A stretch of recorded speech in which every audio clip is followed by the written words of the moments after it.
Hello. അങ്ങനെ കാത്തിരുന്ന് vacation ആയപ്പോഴാണെങ്കിലോ ഒന്നും ചെയ്യാനും പ്രത്യേകിച്ച് ഒരു പരിപാടിയും ഇല്ലാത്ത അവസ്ഥയാണ് കേട്ടോ ഉണ്ടായത്.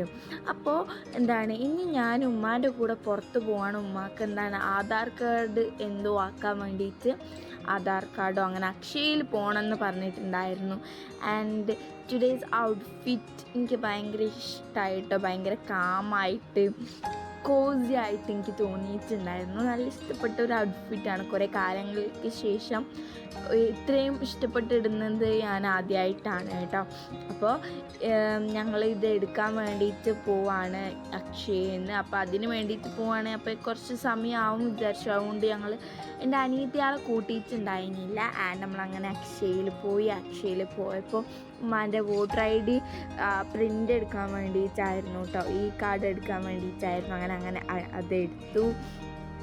അതെടുത്ത് ഞങ്ങൾ നേരെ സാധനം വാങ്ങാൻ വേണ്ടിയിട്ട് സൂപ്പർ മാർക്കറ്റിൽ കയറി. അവിടെ നേരെ കയറിയ സമയം തന്നെ എന്തിനാ വന്നതെന്ന് വെച്ചാൽ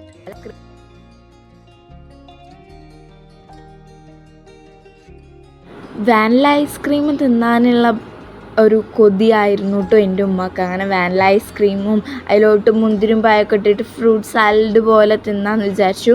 അങ്ങനെ അവിടുന്ന് ഉമ്മ എന്താക്കി, ആ പെണ്ണുങ്ങളോട് 10 രൂപക്ക് ബദാം തരുമോ ചോദിച്ചു. അപ്പോൾ പെണ്ണ് പിന്നെ അവിടെ വെയിറ്റിംഗ് ചെയ്യണ ആ സ്കെയിലിന് എന്തോ ഒരു ഇതാന്ന് തോന്നുന്നു, അങ്ങനെ നോക്കാണ്ട് കുറച്ചെടുത്ത് തന്ന 10 രൂപക്ക് ലാഭം ഉണ്ടായി ഗായ്സ്. അപ്പോൾ അങ്ങനെ ആൽമണ്ടും തിന്ന് ഓട്ടോയിൽ ഇങ്ങനെ വരുന്ന സമയം ഒരു ചക്കൻ്റെ കട കണ്ടു. അപ്പോൾ ഉമ്മാൻ്റെ കണ്ണങ്ങോട്ട് നിറഞ്ഞു പോയി കേട്ടോ.